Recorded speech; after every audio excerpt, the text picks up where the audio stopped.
night, I can see right through you. You seem like the type to love and leave and disappear right after the song. So give me the night to show you and hold you. Don't leave me out here dancing alone. Assalamualaikum warahmatullahi wabarakatuh. Perkenalkan, nama saya Rika Rosida, mahasiswa semester 4 Program Studi Pendidikan Agama Islam di STAI Al-Azhari Cianjur. Saya di sini akan memenuhi tugas ujian akhir semester mata kuliah Metodologi PAI dengan Bapak Nizar Abdullah Sujai SPDI MPD sebagai dosen pengampu. Saat ini saya ingin membahas materi kelas 11 tentang saling menasehati dalam Islam yang sangat penting dalam membangun hubungan yang harmonis dan saling menguntungkan antara sesama manusia. Saya berharap dapat berbagi pengetahuan dan pengalaman tentang topik ini, serta memperoleh wawasan baru dari apa yang akan kita bahas sekarang. Untuk itu, mari kita bahas bersama-sama. Di sini saya akan menjelaskan poin-poin tentang saling menasehati dalam Islam. Yang pertama yaitu pengertian khutbah, tabligh, dan dakwah. Yang kedua tentang pentingnya khutbah, tabligh, dan dakwah. Dan yang terakhir yaitu ketentuan-ketentuan khutbah, tabligh, dan dakwah. Nah, yang pertama di sini saya akan menjelaskan pengertian khutbah, tabligh, dan dakwah. Yang pertama, khutbah. Khutbah adalah kegiatan ceramah kepada sejumlah orang Islam dengan syarat dan rukun tertentu yang berkaitan langsung dengan keabsahan atau kesunahan ibadah. Khutbah biasanya dilakukan dalam kegiatan ibadah seperti sholat Jumat, Idul Fitri, Idul Adha, dan lain-lain. Khutbah memiliki tujuan untuk memberikan bimbingan dan pengarahan kepada jamaah agar mereka dapat menjalankan ibadah dengan benar dan baik.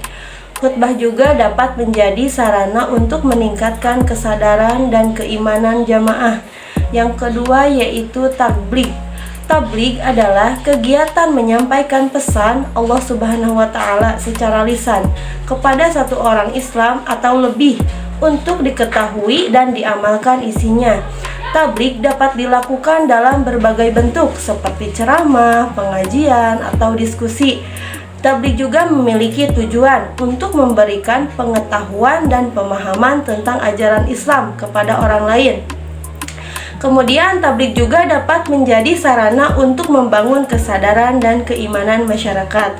Yang ketiga yaitu dakwah. Nah, dakwah adalah kegiatan mengajak orang lain, seseorang atau lebih ke jalan Allah Subhanahu wa Ta'ala secara lisan atau perbuatan. Nah, dakwah juga dapat dilakukan dengan cara-cara yang baik ya, seperti lisan dan tulisan atau perbuatan. Dakwah juga memiliki tujuan untuk mengajak orang lain untuk menjalankan ajaran Islam dengan benar dan baik. Nah, dakwah juga dapat menjadi sarana untuk membangun masyarakat yang lebih baik dan harmonis. Kemudian pentingnya khutbah. Pentingnya khutbah ini memiliki kedudukan yang agung ya dalam syariat Islam. Khutbah juga dapat menjadi kesempatan besar untuk berdakwah dan membimbing manusia menuju keridhaan Allah Subhanahu wa Ta'ala.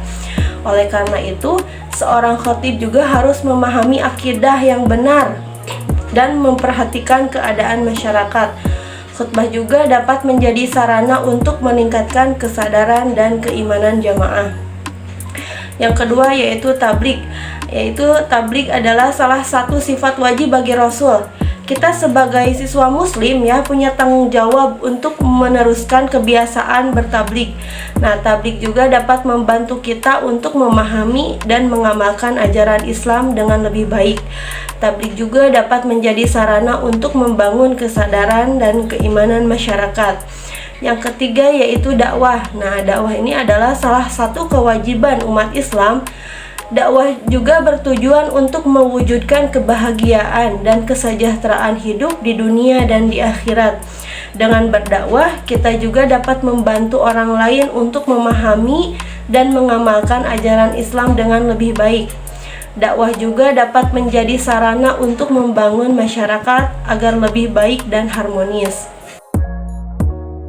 Kemudian ada ketentuan-ketentuan khutbah, tabligh, dan dakwah. Yang pertama, khutbah. Syarat khatib: Islam, balik, berakal sehat, mengetahui ilmu agama. Kemudian syarat kedua khutbah dilaksanakan sesudah waktu zuhur. Khatib duduk di antara dua khutbah. Khutbah diucapkan dengan suara jelas dan keras dan jelas ya. Kemudian tertib. Rukun khutbah: membaca hamdalah, syahadatain, salawat, berwasiat takwa, membaca ayat Al-Quran, berdoa pada khutbah kedua.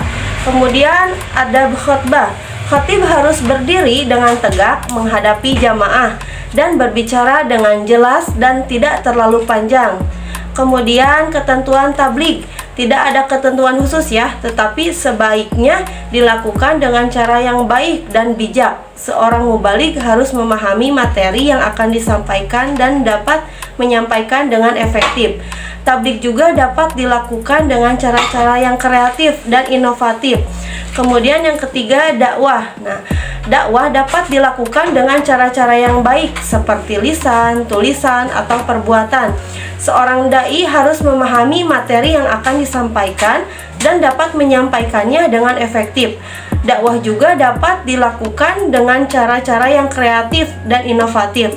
Dakwah dapat dilakukan dalam berbagai bentuk seperti ceramah, pengajian, atau diskusi. Dengan memahami pengertian, pentingnya, dan ketentuan khutbah, tabligh, dan dakwah, kita dapat menjalankan kegiatan-kegiatan tersebut ya dengan lebih baik dan efektif. Kita juga dapat membangun kesadaran dan keimanan masyarakat dengan lebih baik. Semoga materi ini dapat menjadi pedoman bagi kita dalam menjalankan kegiatan khutbah, tabligh, dan dakwah dengan lebih baik dan efektif. Amin. Sekian dari saya. Apabila ada yang mau ditanyakan, boleh ketik di kolom komentar ya. Terima kasih. Wassalamualaikum warahmatullahi wabarakatuh.